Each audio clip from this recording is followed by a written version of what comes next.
오늘은 아브라함이라는 사람에 대해서 우리가 말씀을 들으려고 합니다. 네, 여러분 부모님이나 형제 자매를 빼놓고 다른 사람의 인생에 대해서 죄송합니다. 인생 이런 어려운 단어를 써서 다른 사람들이 사는 거에 대해서 관심을 가져본 적이 있어요? 저 사람은 어디서 태어나서 어디서 학교를 다니고 뭐 이런 관심 있잖아요. 관심. 엄마 아빠는 어떤 사람일까? 심지어 저 사람은 집에 가진 것이 뭘까? 어떤 가치관을 가지고 있을까? 제일 내가 관심을 부모님 빼고 가족 빼고 관심을 제일 많이 가져본 사람이 있다. 어떤 사람이 있을까요, 여러분? 친구? 내 친구 중에 내가 되게 많이 아는 친구가 있어요? 이런 데 대해서. 있어? 있어요? 여러분 남의 인생, 죄송해요. 또 인생이라는 단어를 써서 남의 삶에 별 관심 없죠, 그죠? 내 살기가 바쁜데 내가 언제 다른 사람들이 어떻게 살았냐. 자, 근데 여러분들이 창세기를 읽어보셨죠? 창세기를 안 읽어본 사람 이 드물 거예요, 그죠? 창세기에서 누구 이야기가 제일 많이 나올까? 아브라함이야. 그러니까 어떻게 보면 여러분들이 창세기를 조금이라도 읽어본 사람이라면은 아브라함에 대해서 잘 알 거예요, 그죠? 여러분의 어떤 친구보다 아브라함에 대해서 여러분들이 진짜 많이 알 거야. 저는 그렇게 확신해요. 왜냐하면 여러분들이 성경을 읽을 때 보통 시작할 때 어디서부터 시작해요? 이제 성경을 창세기부터 한번 읽어보자 이렇게 시작하잖아요, 그지? 그러니까 대부분은 창세기는 읽어 시작할 때. 그 창세기를 읽으면 누구 이야기가 제일 많이 나오느냐면 아브라함 이야기가 제일 많이 나오니까 여러분들 아브라함은 너무 잘 알 거예요, 그죠? 근데 아브라함이 어떤 삶을 어떤 길을 갔을까? 여러분 다 알죠? 이제 머릿속에 다 떠오르지. 자, 아브라함이 제일 먼저 등장하는 것은 아브라함의 할아버지부터 나와요. 할아버지. 자, 데라라고 하는 할아버지 이야기를 여러분들이 듣고, 자, 이 할아버지부터 시작하는데 뭐부터 시작해요? 아브라함 이야기는 잘 알잖아요, 여러분들. 아브라함은 아브라함조차도 여러분들은 별 관심이 없네. 근데 여러분 이 아브라함의 그거는 좀 관심을 가지셔야 돼요. 오늘 그것 때문에 여러분들 이 말씀을 듣는 거야. 자, 아브라함이 어떤 삶을 살았는지는 우리가 아는 그 어떤 사람보다 우리가 잘 알고 있어. 어떤 친구보다 우리는 아브라함을 잘 알아요. 자, 근데 오늘 히브리서 말씀에서는 여러분들이 아브라함을 잘 아는데 이제 아브라함을 좀 다르게 한번 아브라함을 생각해 보자. 그렇게 우리한테 제안을 해주고 있어요. 자, 아브라함 여러분 잘 알아. 아브라함이 어디서 옮겨와 가지고 어디서 살고 누구를 만나고 어떤 왕에게 어려움을 당하고 막 이런 얘기 잘 아는데 그걸 아브라함이 가진 믿음이라고 하는, 자, 이 안경을 끼고 이런 이 믿음이라고 하는 아브라함의 믿음이 뭔가에 대해서 한번 생각해 봅시다. 그래서 여러분들이 잘 알고 있는 이 아브라함, 근데 그 아브라함이 가진 믿음이 무엇인지 그걸 여러분들이 오늘 말씀에서 같이 들었으면 좋겠고, 문제는 아브라함의 믿음이 그리고 그 믿음의 삶이 이러했습니다를 아는 것이 중요한 것이 아니라 우리가 그 믿음을 지금 똑같이 가지는 것이 더 중요해요. 두 가지죠. 아브라함의 믿음이 무엇일까? 그리고 그 아브라함의 믿음과 같은 우리의 믿음은 무엇일까? 여러분들이 잘 알고 있는 이 아브라함을 통해서 오늘 이 믿음이라는 그 초점으로, 그걸 중심으로 여러분들이 아브라함을 알아갔으면 좋겠습니다. 자, 이제 들어가세요. 잘 들으세요. 네.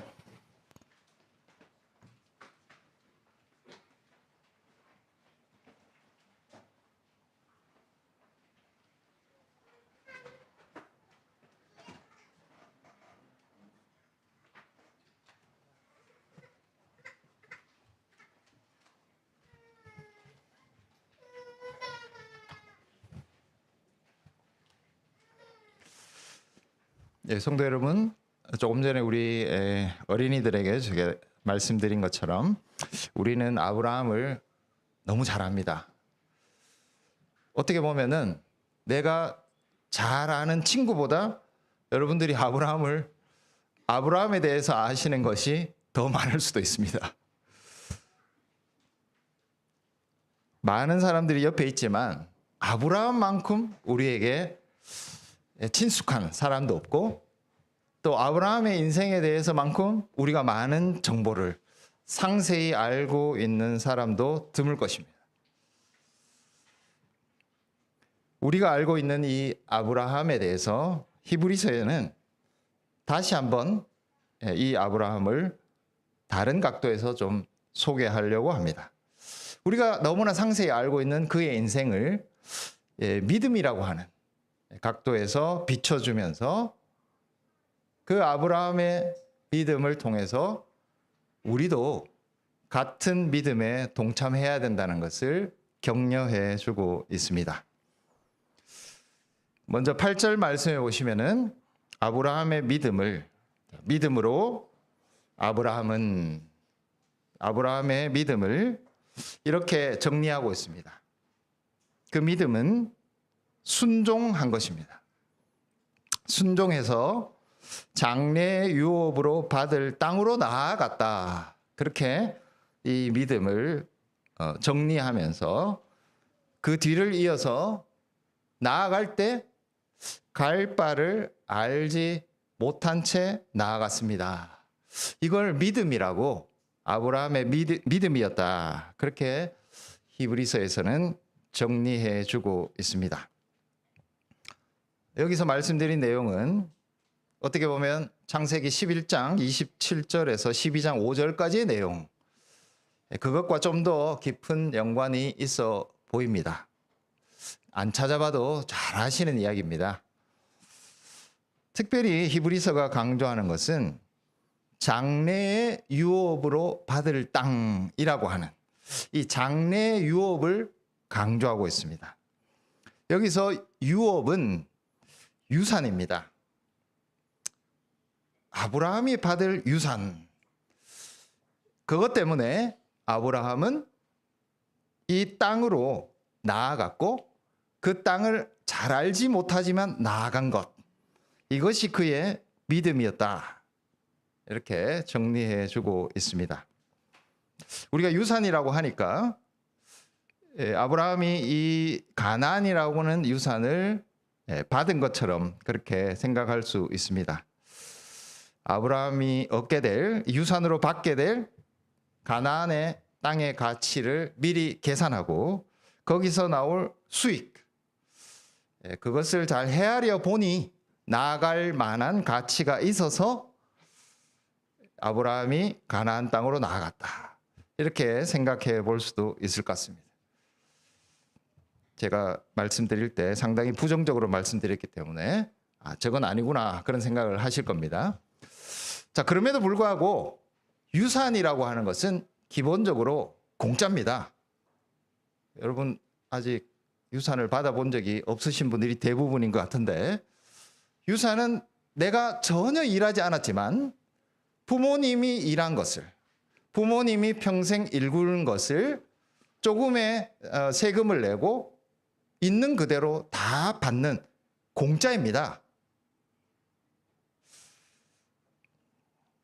공짜로 받기 때문에 아브라함은 뭔지는 모르겠지만 그래도 이 가나안이라고 하는 땅을 공짜로 얻게 된다는 사실은 분명한 사실이 아닌가, 그런 생각을 해볼 수 있을 것 같습니다. 근데 현실은 우리가 생각하는 가나안 땅의 어떤 수익이라든지 그리고 공짜로 얻으니까 무조건 좋은 것이 아닌가, 그런 현실과는 상당히 달랐습니다. 먼저 아브라함이 원래 살았던 땅들이 어떤 곳인가, 그걸 생각해 볼 필요가 있을 것 같습니다. 아브라함은 원래 갈대아 우르라고 하는 곳에 살았습니다. 이유는 분명하지 않지만 할아버지, 아버지, 숙부, 조카, 가족, 이렇게 해서 갈대아 우르를 떠나서 하란이라는 곳에도 좀 머뭅니다. 그 다음에 이 가나안 땅으로 내려오는데, 자, 언제 아브라함이 그 일가가, 할아버지를 비롯해서 이 일가가 하나님의 부르심을 받았느냐, 여기에 대해서는 좀 엇갈리는 진술이 있습니다. 창세기 11장 31절을 보시면, 생각해 보시면은 갈대아인의 우르라는 땅에 있을 때 가나안 땅으로 가고자 하는 목적을 가지고 이미 그곳을 출발했다. 창세기 11장 31절에서는 그렇게 이야기합니다. 이것을 뒷받침하는 내용이 있는데 사도행전 7장 1절부터 4절에서는 분명하게 이렇게 기록하고 있습니다. 아브라함이 메소포타미아, 그러니까 이거는 우르죠. 우르에 있을 때 이미 영광의 하나님이 보여 내 고향과 친척을 떠나 내가 내게 보일 땅 곧 가나안으로 가라라는 부르심이 있었다. 이미 우르에 있을 때. 이렇게 사도행전 7장에서는 말하고 있습니다. 근데 막상 창세기를 찾아보면 이 본토 친척 아비를 떠나서 내가 너에게 보여줄 땅으로 가라라는 부르심이 하란에 있을 때 주어지는 것처럼 그렇게 보입니다. 우리가 읽은 이 히브리서 말씀에서는 언제 이 하나님의 부르심이 있었는가, 그걸 규정하려고 하진 않습니다. 부름이 있었다는 사실, 그것 자체만 확인해 주고 있습니다. 더 주목하는 것은 유산입니다. 이 유산은 장래의 유산이었기 때문에 아브라함의 인생에 주어지는 것이 아니었습니다. 아브라함이 있었던 우르라는 땅, 하란이라는 땅, 이것을 요즘에 비유해 보면 뉴욕과 로스앤젤레스 같은 당시에 이름이 아주 널리 알려진 대도시들입니다. 우르에 살았다, 하란에 살았다, 모르는 사람이 없습니다. 땅값으로 이야기하자면 우르에 머물면서 거기서 조상들로부터 유산을 받는 것이, 하란에 정착했을 때 거기에서 정착한 땅을 유산으로 받는 것이 아브라함에게는 훨씬 더 유리한 굉장히 유명한 도시들입니다. 근데 하나님께서 가라고 한 가나안은 무명의 지역입니다. 이것은 도시라고 할 수도 없고, 요즘 행정구역으로 치자면 리 정도 되는, 저는 동평리라는 곳에 살아가는데 이 동평리를 아시는 분 여기 아무도 없으실 겁니다. 뉴욕은 아시고 로스앤젤레스는 다 아시죠. 동평리를 아시는 분은 아무도 없습니다. 가나안은 그런 땅이었습니다. 전혀 알려지지 않은 이곳에 과연 어떤 유산으로 받을 만한 것이, 그런 가치가 있을 만한 것이 있을까라고 의문을 가질 만한, 알려지지 않은 곳이 가나안이었습니다. 자, 이 가나안이라고 하는 것을 향해서 가기 위해서 우르와 하란의 조상들로부터 정착하면서 거기서 얻었던 그 유산이 고스란히 뒤로 남겨졌습니다. 본토 아비 친척 집을 떠났다고 하는 것은 이런 모든 유산을, 값비싼 조상들로부터 충분히 받을 수 있는 모든 유산을 다 포기했다는 것을 의미합니다. 가나안은 전혀 그런 가치를 줄 수 없는 무명의 땅입니다. 심지어 아브라함은 가나안에 가본 적도 없어서 그것은 아브라함이 어떤 땅인지도 알지 못하는 땅입니다. 더 나아가서 하나님께서 아브라함의 평생에 이 가나안 땅에 얼마를 주셨는지, 지극히 작은 땅을 주셨을 뿐, 가나안은 이미 많은 사람들이 살고 있었고 다른 사람들이 점령하고 있었던 땅입니다. 이 땅을 가서 얻을 수 있을지, 살 수 있을지, 그것조차도 불확실한 땅이었습니다. 그걸 유산으로 주신다고요? 이게 내가 너에게 줄, 저렇게 사람이 살고 있는 저 가나안 땅을 내가 너에게 유산으로 줄 것이니 그 땅을 향해서 가라고? 이것이 하나님의 부르심이었습니다. 사실은 유산이 아닙니다. 이거는 줄 수 없는 땅입니다. 왜냐하면 이미 거기에는 정착하여서 대대로 살고 있었던 사람들이 점령하고 있었던 땅이기 때문에 그렇습니다. 히브리서에서는 왜 장래의 유산을 향해서 나갔던 이 아브라함의 행동을 믿음이라고 규정하고 있을까요? 그것은 가나안 땅을 유산으로 받을 가능성을 믿었기 때문이 아닙니다. 하나님께서 이 유산을 주시겠다고 하는, 누가 유산을 주시는가라는 그 주체를 믿었기 때문에 아브라함의 믿음이라고 이것을 정의해 주고 있습니다. 가나안이 가지는 이 유산, 그리고 그 유산을 얻을 가능성, 그리고 그 유산이 가진 가치, 그걸 아브라함이 믿었기 때문이 아니라 이 유산을 주시겠다고 말씀하시는 분, 하나님께서 이것이 아버지로서, 하늘에 계신 아버지로서 너에게 줄 유산이라고 하시는 그 유산을 물려주고자 하는 주체, 그분을 신뢰하고 나갔기 때문에 이것을 아브라함의 믿음이라고 말하고 있는 것입니다.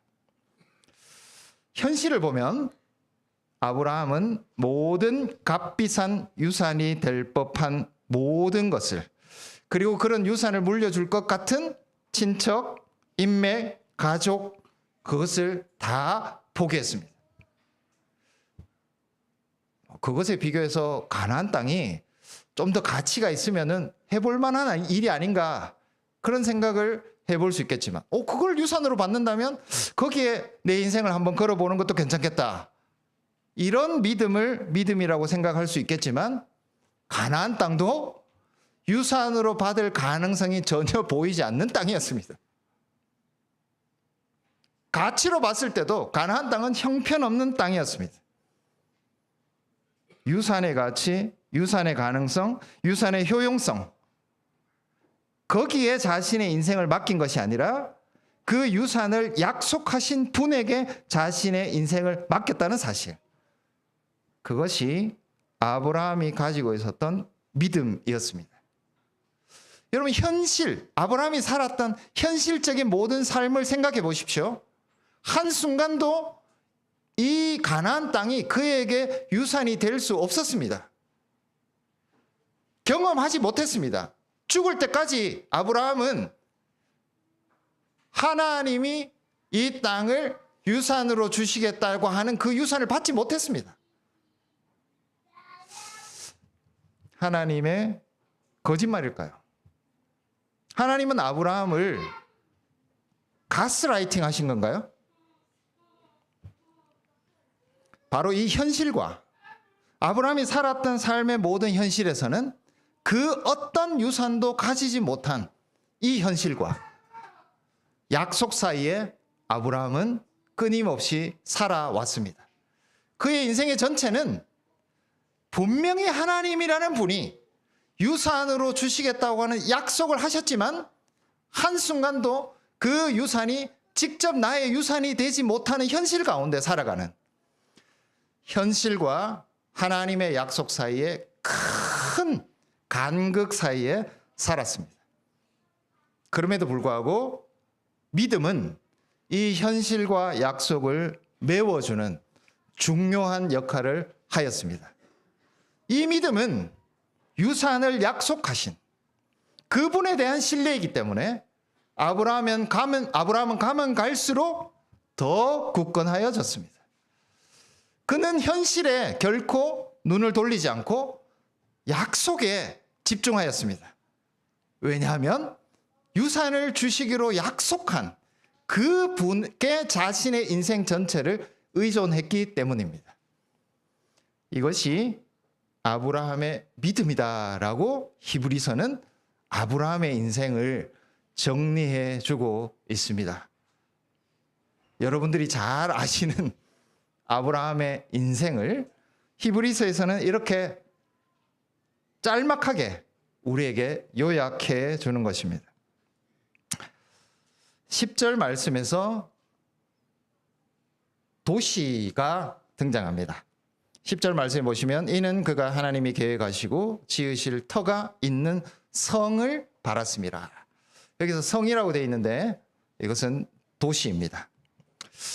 땅이 아니라 심지어 그 땅 위에 건설된 큰 도시를 하나님께서 계획하시고 지으셨는데 아브라함은 그것을 바라고 걸어갔다. 그렇게 설명하고 있습니다. 아브라함은 정착한 적이 없습니다. 도시는 기본적으로 정착 문화입니다. 집을 지어야 됩니다. 그리고 한 채만 짓는 것이 아니라 길도 내고 거기에서 계속해서 살 수 있는 아주 중요한 기초와 건물들이 올라간 곳이 도시입니다. 그러나 아브라함의 인생의 현실은 유목민입니다. 아브라함은 평생 동안 가족들을 데리고 가축들을 데리고 도시가 아니라 계속해서 유목민으로 살아야 되는 현실이었습니다. 현실적으로 유목민으로 살아가는 아브라함에게 도시가 약속되었습니다. 마찬가지입니다. 아브라함에게서 현실은 도시가 아니라 계속 방황하는 유목민이었습니다. 여러분들도 저도 마찬가지로 정착하고 싶죠. 왜 집이 필요합니까, 여러분? 집이 필요한 이유는 그것으로 부동산 투자를 하기 위해서가 아니라 우리가 좀 정착된 삶을 살기 위해서입니다. 아이들이 전학 다니지 않고 이곳에서 쭉 학교를 다닐 수 있는 그런 곳. 저희가 여기 신림동에 살 때 그런 농담을 많이 했습니다. 대학도 학군으로 갔으면 좋겠다. 무슨 뜻인지 아시겠죠? 여기서 정착한 사람들, 신림동에 정착한 사람들이 갈 수 있는 학군은 대학이 어디입니까? 그런 농담을 하곤 했지만 이런 학군 정착한 곳에서 가까운 학교를 다니면서 안정된 삶을 살기 위해서 우리는 유목민이 아니라 도시를 원합니다. 어떻게 보면 아브라함의 마음속에서도 이 도시를 원하는 마음이 가득했을지 모르겠습니다. 그러나 아브라함은 현실에서 유목민이었습니다. 여기에도 현실과 하나님의 약속 사이에 엄청난 간극이 있습니다. 자, 이 도시 그것을 생각하면 예루살렘이라는 도시를 생각할 수 있습니다. 아브라함이 살던 시대에도 멜기세덱이 예루살렘의 왕이었습니다. 등장하는 인물이죠. 다윗이 이 예루살렘에 자기의 수도를 삼아서 도시로서 굳건하게 세웠습니다. 근데 이 도시가 정말 안정되고 계속해서 굳건한 어떤 기초로서 유지가 되었느냐? 외형적으로 보면 그럴지 모르겠지만 다윗 뒤에 이어오는 왕들과 이스라엘 백성들, 그들의 삶을 보면, 그들의 죄악을 보면 이 도시는 결코 안정되고 정착된 장소를 제공하지 못하였습니다. 히브리서가 말하는 이 도시, 하나님이 계획하시고 지으실 터가 있는 도시는 궁극적으로 지금 하늘에 있는 예루살렘입니다. 여러분, 아브라함 시대가 언젠데 그 아브라함에게 지금 하늘에 있는 예루살렘을 약속하셨다고요? 그러면서 이 약속을 믿고 평생 유목민으로 사는 현실을 받아들여야 했다고요? 히브리서 12장 22절을 보시면 히브리서 12장 22절입니다. 그러나 너희가 이른 곳은 시온산과 살아계신 하나님의 도성인 도시인 하늘의 예루살렘과 천만 천사와 하나님의 도시는 하늘의 예루살렘입니다. 얼마나 큰 간극이 있습니까? 시간적 간극, 공간적 간극. 아브라함의 현실은 이 땅에서 유목민입니다. 하나님의 약속은 영원한 하늘에 있는 예루살렘이었습니다. 도무지 이 큰 차이를 우리는 도저히 극복할 수 없을 것 같습니다. 그러나 아브라함은 믿음으로 이 큰 간극을 극복하면서 걸어갔습니다. 정착이 가져다 줄 안정과 풍요, 그것을 꿈꾸지 않고 그 비현실적인 하늘의 예루살렘을 소망하면서 그것을 약속해 주신 그 도시를 지어 주실, 그것을 계획하고 계신 하나님께 자기의 인생을 맡겼기 때문에 비록 현실 속에서는 유목민의 삶이지만 그의 삶은 도시보다 훨씬 뛰어난 그런 안정된 삶을 살 수 있었습니다. 일반적으로 도시에 사는 사람들이 누릴 수 없는 평생의 안정을 아브라함은 하늘의 예루살렘이라는 그 도시를 계획하시고 그 도시를 건설하실 하나님을 믿는 믿음 때문에 유목민으로서 누릴 수 있었다는 사실입니다. 9절 말씀은 이런 현실들을 또 다른 각도에 설명해 주고 있습니다. 여기 9절에서는 두 번이나 약속이라는 표현이 등장합니다. 약속의 땅, 약속의 유산. 그래서 모두 가나안 땅을 의미합니다. 하나님께서 약속해 주셨습니다. 그러나 한 번도 아브라함에게 실제 유산이 되거나 실제 약속이 땅으로 소유된 적이 없는, 그렇기 때문에 아브라함의 실제 현실적인 삶은 이방의 땅에 있는 것 같이 하나님이 유산으로 주시겠다고 확실히 약속해 준 그 땅을 사는 아브라함은 이방인처럼 살았습니다. 나그네와 그리고 이 거류민이라는 표현이 어려운 표현인데 정착한 사람이 아니라 나그네와 이방인처럼 산 것이 아브라함의 현실이었습니다. 자기가 발 딛고 있는 땅은 하나님이 유산으로 주시기로 한 땅입니다. 약속의 땅입니다. 약속의 유산입니다. 근데 그 땅을 현실적으로는 이방인처럼 살았다라는 것이 9절의 설명입니다. 이삭과 야곱은 아브라함의 동료입니다. 함께 약속의 유산을 받은 사람들이었습니다. 이 유산의 내용으로 보자면 이삭과 야곱도 상당히 불행합니다. 왜냐하면 현실에서 보면 이 약속의 유산은 공수표니까요.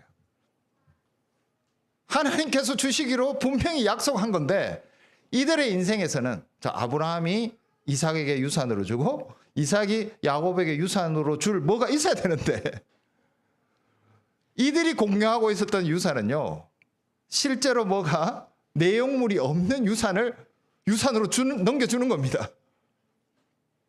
근데 아브라함과 이삭과 야곱은 이것이 약속된 유산이라고 확신하면서 함께 이 자신의 인생의 걸음을 함께 걸었던 형제 자매들이 되었습니다.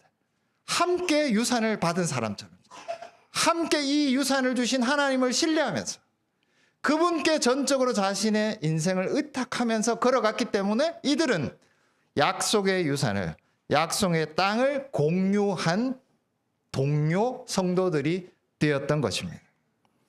자, 이런 내용이 10장에 조금 나오는데요. 10장 33절, 34절 말씀을 함께 읽겠습니다. 함께 한번 읽어볼까요? 10장 33절, 34절.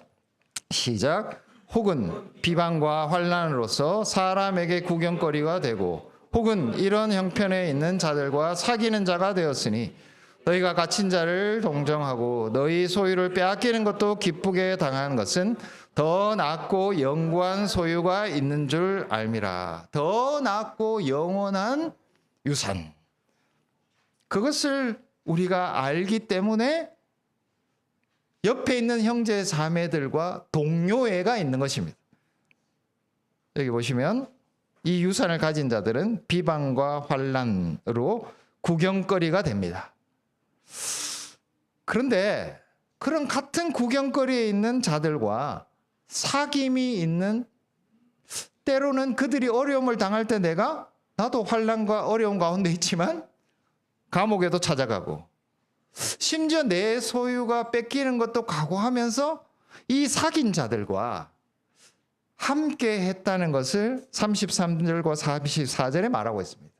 이유는 우리가 함께 이 영원한 소유, 영원한 유산을 공유했다는, 약속된 유산을 우리가 함께 누리고 있다는 것을 서로 확인했기 때문에, 심지어 환난과 비방 가운데 있는 그런 사람들이 더 어려운 소유까지 뺏기고 갇힌 자를 동정하는 삶까지 서로를 위해서 할 수 있는 이 유산을 공동으로 유산받은, 상속받은 자들로 살아갈 수 있었다는 것입니다.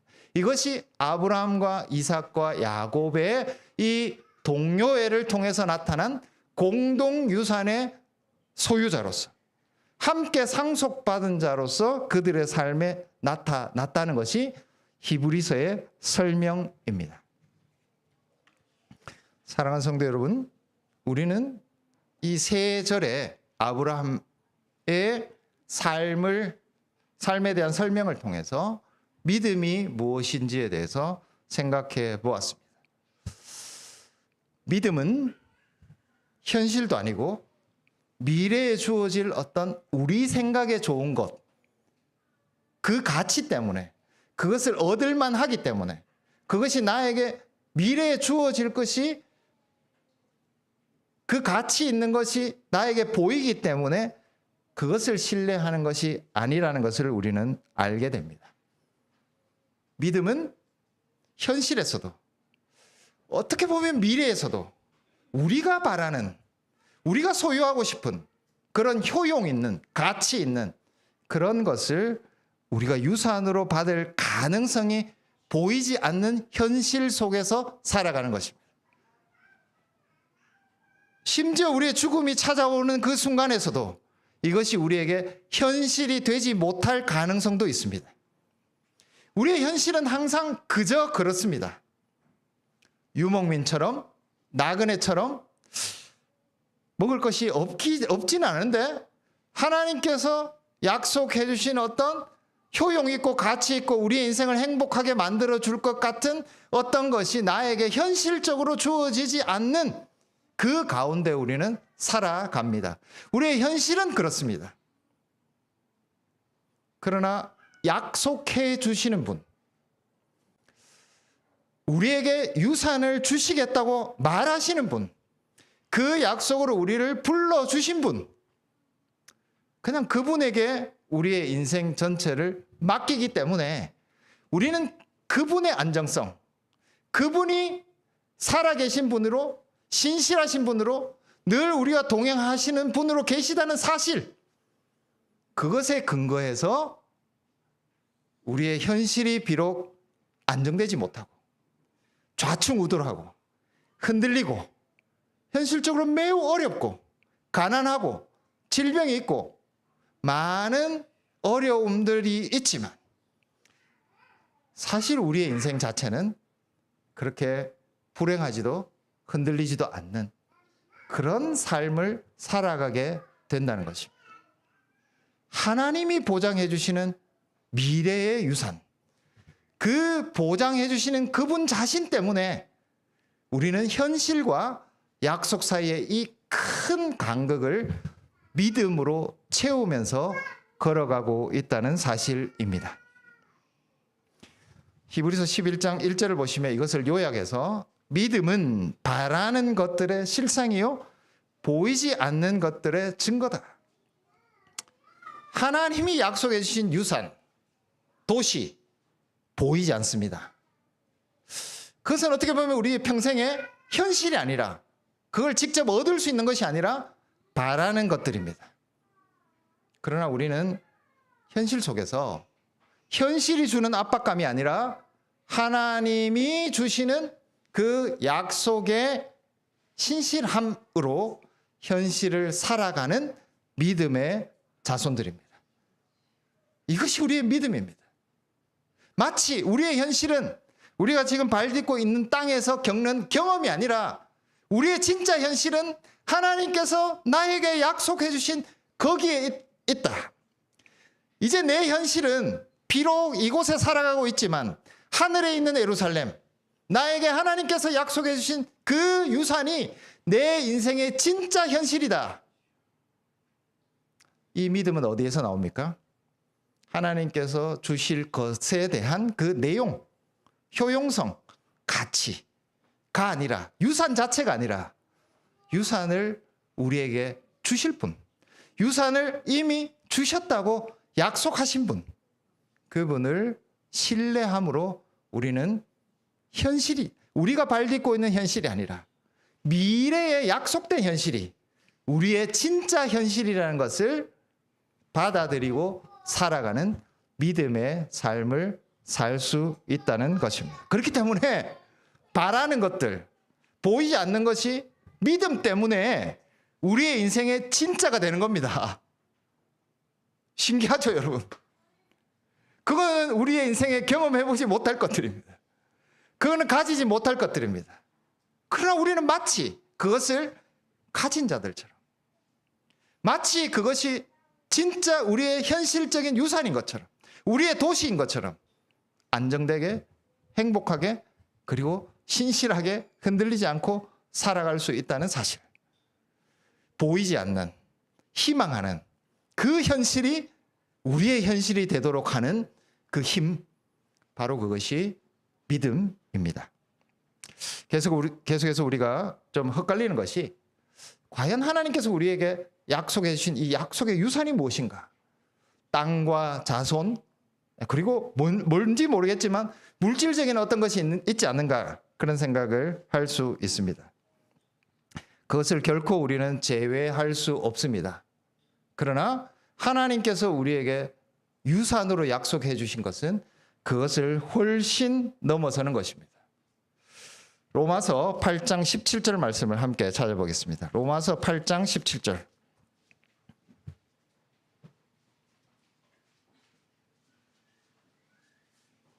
이것도 함께 한번 읽어보겠습니다. 로마서 8장 17절입니다. 시작. 자녀이면 또한 상속자, 곧 하나님의 상속자요 그리스도와 함께한 상속자니 우리가 그와 함께 영광을 받기 위하여 고난도 함께 받아야 할 것이니라. 매우 익숙한 상속이라는, 유산이라는 단어가 나왔습니다. 우리는 하나님의 상속자입니다. 조금 전에 아브라함을 통해서 확인했지 않습니까? 하나님은 우리에게 유산을 약속해 주셨는데 그 유산이 어느 정도냐? 그리스도와 함께하는 유산 상속자입니다. 그리스도가 하나님으로 받은 그 유산을, 하나님의 아들로서 아버지 대신 하나님께 받은 그 유산과 같은 유산을 함께 상속받은 유산 상속자입니다. 내용은 안 나와 있네요. 구체적으로 재산 목록이 없습니다. 이런 거 좀 분명하게 성경에 나와주면 참 좋겠는데 그런 내용이 없어요. 근데 그 내용, 상세히 나온 내용보다 우리는 훨씬 더 큰 만족을 누릴 수 있습니다. 무엇 때문에? 우리는 그리스도와 함께한 유산 상속자이기 때문에 그렇습니다. 좀 심하게 이야기하자면 하나님께서 아들 예수님께 주신 모든 것, 그 유산으로 상속해 주신 모든 것을 우리도 유산으로 상속받는 것입니다. 그 모든 것을 아버지 하나님께서 아들에게 주신 그 하나 남김없이 우리에게 모두 상속해 주시는, 이 약속을 주시는 분의 상속자이기 때문에 우리의 상속은 말할 수 없는 풍요로움을 누리게 되는 것입니다. 우리는 예수 그리스도와 함께 예수 그리스도 안에서 하나님의 상속자들입니다. 이것이 우리에게 약속된, 하나님의 약속된 유산이기 때문에 이런 유산을 가진 분명히 믿음의 삶을 사는 것으로 인도되어집니다. 그러니까 믿음이라고 하는 것은 믿음을 통해서 나타나는 구체적인 증거가 있어야 그 믿음이 확정되기 때문에 이 믿음을 설명하는 히브리서의 몇 가지 내용들을 한번 우리가 살펴볼 필요가 있습니다. 다시 히브리서로 돌아가서 10장 38절 39절에 보시면 뒤로 물러간다라는 표현이 있습니다. 믿음과 반대되는 말입니다. 낙오하는 것, 이탈하는 것, 그리고 뒤로 물러나는 것, 이것은 믿음 없음입니다. 우리의 현실은 항상 비참합니다. 하나님께서 우리에게 주신 이 상속에 걸맞지 않은, 그 상속을 믿는 상속자들에 걸맞지 않는 모습이 우리의 참된 모습입니다. 가정과 교회에서 우리가 믿음으로 살아가는 그 부분에서 우리는 많은 불확실성 속에 살아가고 있습니다. 아브라함은 살아가면서 기근도 만나고, 기근 때문에 이주해 가니까, 나그네처럼 이주해 가니까 그 땅에 정착해 있던 왕들이나 지도자들에 의해서 괴롭힘을 받는, 수치를 당하는 그런 인생의 길을 우리에게 보여주고 있습니다. 우리도 똑같이 때로 배고프고 때로는 사람들에게 이런 모욕을 당하면서 우리의 인생을 걸어갑니다. 경제적인 부족, 질병, 그다음에 사람들 사이에서 마음의 아픔, 그저 이런 것 속에서 우리가 허덕일 수 있습니다. 그것이 우리의 현실입니다. 그러나 물러나지 않아야 합니다. 물러나지 않는다는 것은 하나님께서 우리에게 주신 유산에 대한 확신 때문에 그 유산을 향해서 가는 우리의 여정이 이탈하지 않고, 그 약속을 부인하지 않고, 우리의 현실에 파묻히지 않고, 현실이 주는 그 무게에 짓눌리지 않고 꿋꿋이 그 길을 걸어가는 것입니다. 약속을 부정하지도 않습니다. 현실에 파묻히지도 않습니다. 뒤로 물러서지도 않습니다. 약속을 주신 분, 비록 내 현실에서는 그 약속이 보이지도 않고 그 현실이 실제로 경험되지도 않지만 이 유산을 주실, 약속의 유산을 나에게 보여주신 그분을 믿는 믿음에서는 뒤로 물러나지 말아야 합니다. 물러나지 않음, 그것이 믿음의 증거이자 믿음 그 자체입니다. 두 번째는 담대함입니다. 여러분,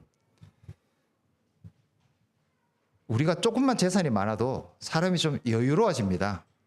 그렇지 않습니까? 없던 돈이 좀 생기면은 친구 밥도 좀 사주고 싶죠. 이것이 우리가 가지는 담대함입니다. 이 담대함은 어디에서 나오는 것일까요? 우리의 현실에서 나옵니까? 그럴 때도 있지만 그것은 진정한 담대함은 아닙니다. 우리의 진정한 담대함은 하나님의 유산의 상속자가 가지는 담대함입니다. 현실에서는 없을 수도 있습니다.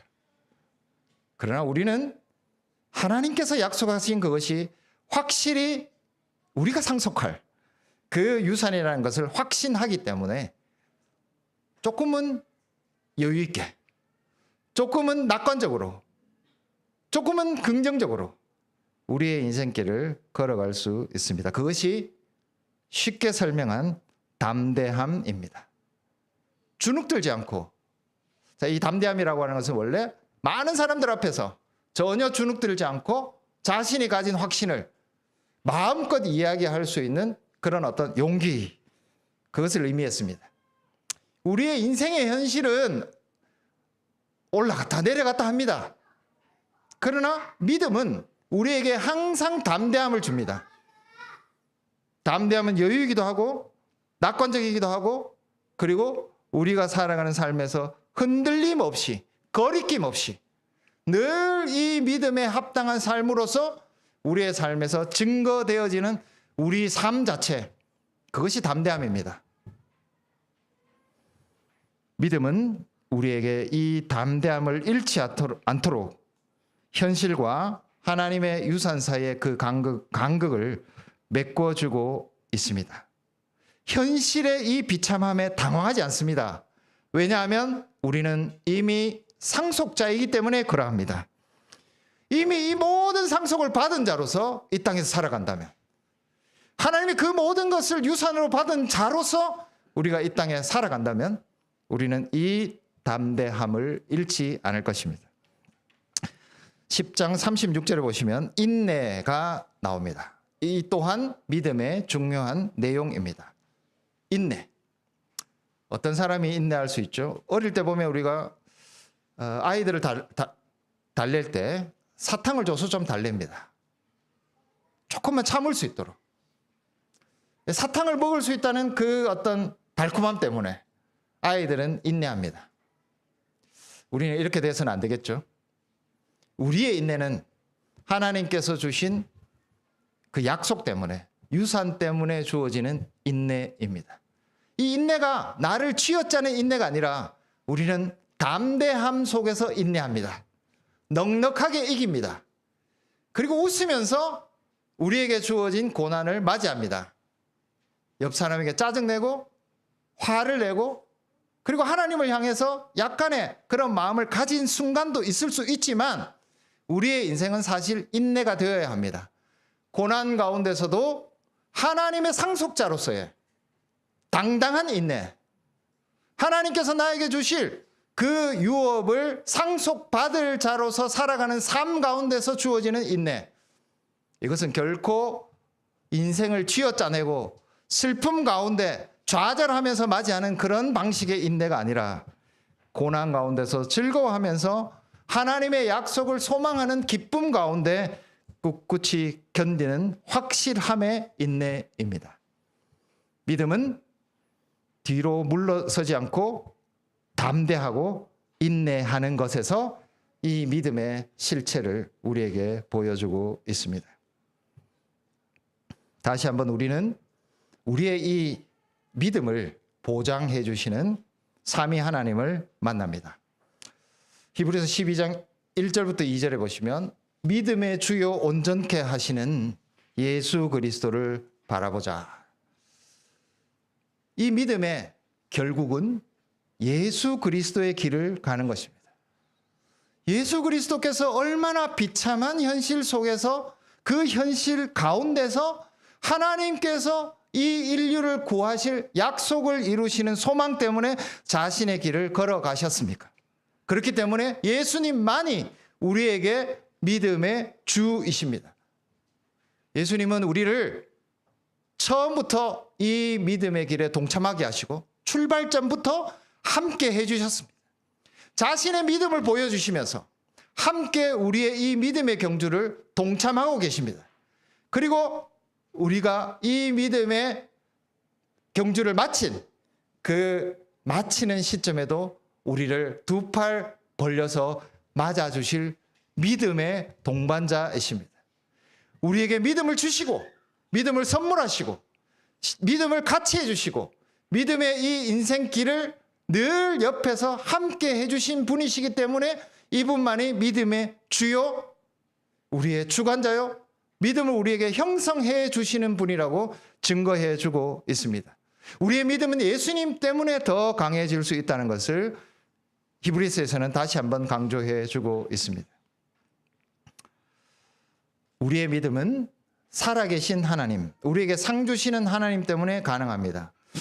11장 6절에 보시면 믿음이 없이는 하나님을 기쁘시게 하지 못하나니 하나님께 나아가는 자는 반드시 그가 계신 것과, 하나님은 계십니다. 하나님은 살아계십니다. 그리고 우리를 기다리고 계십니다. 이 땅에서 현실과 하나님의 약속 사이에 분투를 해왔던 우리에게 상 주시기 위해서 살아계신, 두 눈 항상 뜨고 우리를 지켜보시면서 우리의 믿음의 길을 상 주시기 위해서 기다리시는 하나님이십니다. 우리의 유산은 하늘에 있는 예루살렘입니다. 우리가 있게 될 마지막 약속된 유업은 하늘에 있습니다.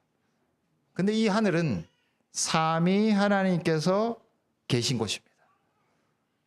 하늘에 계신 우리 아버지와 그 하나님 하늘 아버지 우편에 계신 우리 주 예수 그리스도와 거기로부터 오시는 성령 하나님께서 함께 거하시는, 요한계시록에 보면 이 하늘에 대해서 어떻게 설명하느냐, 삼위께서 함께 거하시면서 이 땅에 있는 교회를 위해서 분투하고 계신 바로 그곳이 하늘입니다.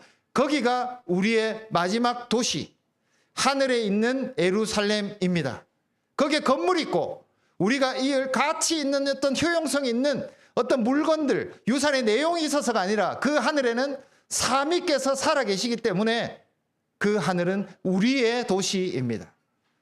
우리가 정착할 수 있는 유일한, 우리를 거류민으로 만들어주시는 유일한 근거가 하늘에 계신 삼위 하나님, 바로 거기에 있다는 것을 이 하늘은 우리에게 증거해 주고 있습니다. 사랑하는 성도 여러분, 우리는 그저 그런 현실 속에서 살아갑니다. 살아갈 것입니다. 우리의 현실은 그렇게 낙관적이지만은 않습니다. 때로 매우 높낮이가 오가는 불안정한 그 삶이 우리가 경험하는 현실입니다. 그렇게 사실 것입니까? 아닙니다. 우리는 믿음의 사람입니다. 우리의 현실은 거기에 있지 않습니다. 우리의 현실은 하늘이라고 하는, 하늘에 있는 예루살렘, 그 도시가 우리의 삶의 현실입니다. 하나님께서 상속해 주신 모든 상속을 이미 받은 자로서 살아가는 것, 그것이 우리의 현실입니다. 물론 이 두 현실 사이에서는 큰 간극이 있을 수도 있습니다. 그러나 하나님은 우리에게 믿음을 선물해 주셨습니다. 믿음은 이 간극을 없앱니다. 하나님께서 약속해 주신 유산이 진짜 우리의 유산으로 살도록 해 주십니다. 하나님께서 우리에게 선물해 주신 하늘의 예루살렘이 진짜 우리가 정착해 살아가는 도시라는 것을 우리의 삶에서 확증해 주십니다. 나아가 삼위 하나님 그분 자신이 우리의 유산이고 우리의 도시라는 것을 우리에게 믿음 가운데 확신시켜 주셔서 우리의 진짜 현실은 삼위 하나님께서 우리에게 주시는 그 은혜와 하나님 자신이라는 것을 확신시켜 주신다는 것입니다. 하나님이 약속해 주신 유산, 하나님이 약속해 주신 도시가 우리의 현실이 되는 삶, 그런 믿음의 삶을 우리에게 주실 것을 믿습니다. 찬송가 328장 함께 찬양.